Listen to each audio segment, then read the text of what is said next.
Okay, buenos días, Español 2. Es la señora Bosenberg. Here's another video notes because we need to learn something new today. So for your bell ringer, you can do it in your notebook, wherever you're going to take notes. So we're going to take notes today. So you need to go ahead and get your notebook. So for our campanazo, the first thing that I want us to do is for you to answer what is a command and what is the purpose of a command. So go ahead and do that. Pause the video real quick, and then I will give you my response to the questions. So for me, a command is what somebody else wants me to do. The purpose of a command is to get me to do that activity or that chore. And it's very like direct. Okay, moving on. So today we will be able to review regular affirmative commands in order to tell people what to do, especially in this chapter related to driving directions. Okay, so the title of our notes is Affirmative Commands, Mandatos Afirmativos. If you can remember, this is the flag from what Spanish-speaking country? If you guess Spain, that is correct.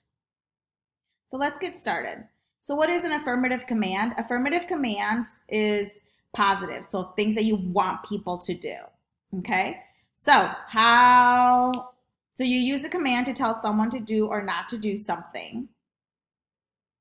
You use an affirmative command when you want to demand someone to do something. And then the way that you conjugate or form a affirmative command, all you have to do is go to the él and ella form of the present tense. So if it's an AR verb, it's going to end in an A. And if it's an ER and IR verb, it's going to end in a E. So just go to the he, she form. So for example, let's do speak Spanish, study your vocabulary, and eat your vegetables. So go ahead and pause the video. Remember, you're conjugating speak, study, and eat to the he, she form in the present tense. So it's going to be end in A or it's going to end in E. Pause the video and go ahead and do these examples, and then we'll go through them together. Okay, so if Señora B was telling you to speak Spanish as a command because I want you to do it, then you should have had habla español. If Señora B needed you to study your vocabulary and it was a command because we were going to have a test, it would be estudia tu vocabulario.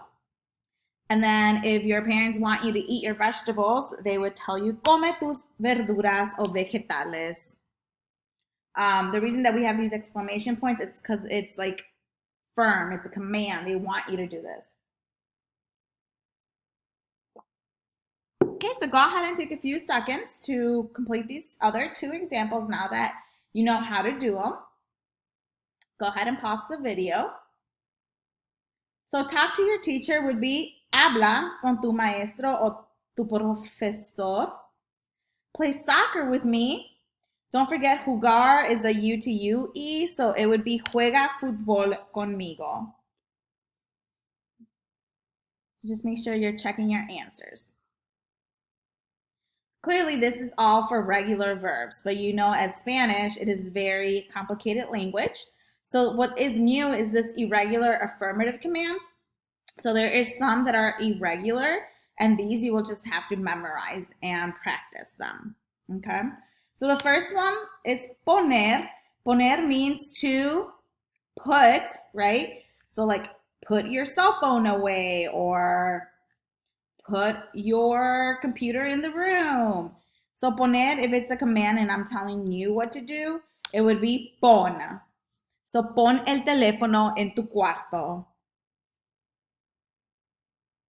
The next one is ser, which is to be. Like be nice. That would turn into sé simpático. So sé, make sure you incorporate that accent mark in there. Next, tener, to have. Tener goes to ten paciencia. have patience. Ten dinero, have some money. I wish somebody would give me money. Venir, to come, like come here. If you want to tell somebody, come here, it would be ven aquí, ahora, right now. Decir, to say or to tell, so say, tell the truth. Di la verdad.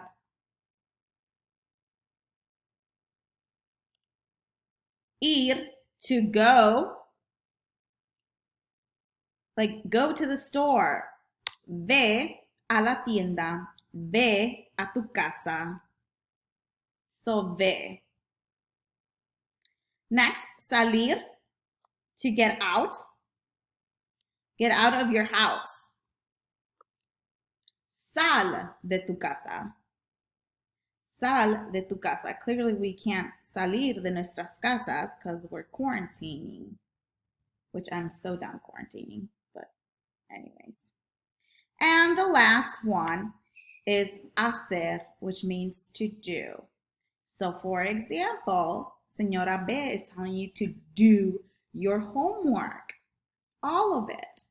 Then that would be haz la tarea. Haz la tarea ahora. O te doy un cero, because y'all know I'm thirsty for those zeros. Okay, so go ahead and do these quick practices real quick, these examples. So go ahead, pause the video, and then we will get to it. So for being nice, you should have put sé simpático or simpática and go to class, ve a clase. If you got those two correct, good for you.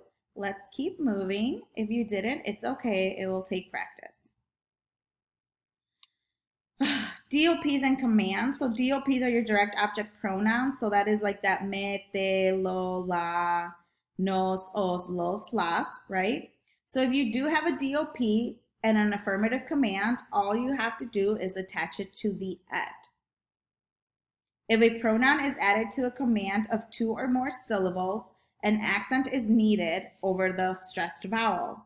So for example, if I was trying to tell you do it, and that do it is masculine, and it's singular, the DOP you're going to use is going to be lo, and according to the rule, you're just going to attach it to the command of do. So that is haz. So haz plus lo gives you hazlo. Do it. What about help me? What's to help? Well, to help is ayudar. And then if you're helping me, my DOP is still going to be me. And if you like Dora the Explorer, ayúdame is what she asks all the time for you to help her. Okay, so now I'm going to post on our Google Classroom some practice. If you have any questions, email me, send me a reminder. I'm really good about answering them in a timely manner. Other than that, this is all for my affirmative commands video. Señora B misses you and loves you and wishes you that she can just give you a hug right now. So keep strong. We are in this together. Love you guys.